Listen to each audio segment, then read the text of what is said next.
You know, you never know what you're going to find on our beaches.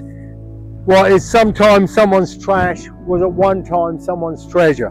This commodity here, which was rubber from the Amazon, potentially hold the key to the survival of, and the fighting of our Allied troops in World War II.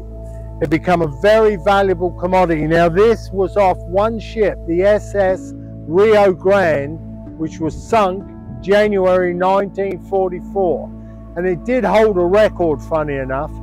It was sunk in the deepest water that they had recovered or recognized a wreck in. Okay, so it's the deepest recorded wreck.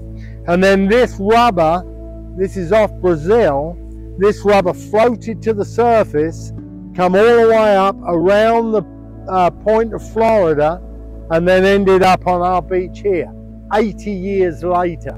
So it come from the deepest wreck to our beautiful beaches here in South Texas. There's a great story about this I want to share with you, show you why the Germans required this rubber so much and what the lengths they'd go to get it, because it was a real game changer. As early as 1942, the Roosevelt administration concluded the success of the Allied war effort depended on increasing the productivity of rubber tappers in the Amazon. Japan's occupation of Southeast Asia in early 1942 cut off more than 90% of the global rubber supply to the World War II allies. World War I, the Germans had developed a method of producing synthetic rubber, but the demand during the World War II was so great. That's why the SS Rio Grande was sent as a blockade runner to Brazil.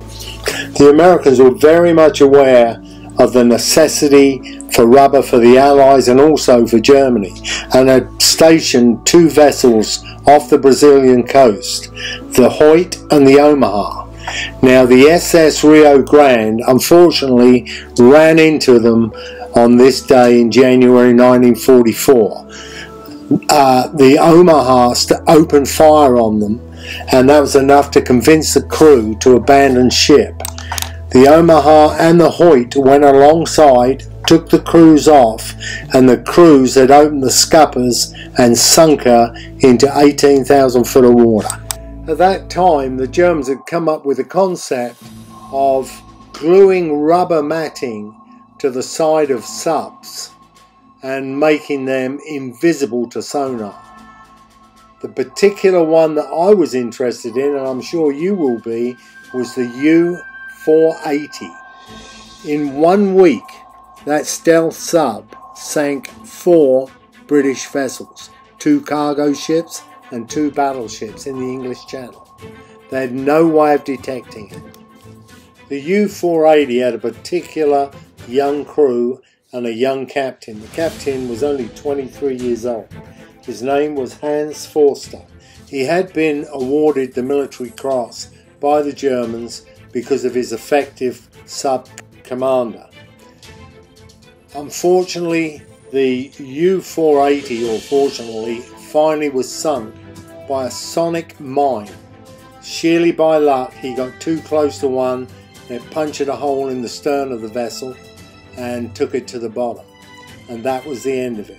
It was only in 1997 that they found the U-480 at the bottom of the English Channel and realised it was stealth, that it was covered in rubber. Anyhow, that's the story. I hope you enjoyed it. Very important part of the World War II war effort. They needed rubber to win the war. Roosevelt said it. Gotta have rubber. So they were going everywhere to get it. The Germans had sent that ship in there to secretly load up with rubber and get it out. This didn't make it. This ended up bottom of the ocean, just off Brazil.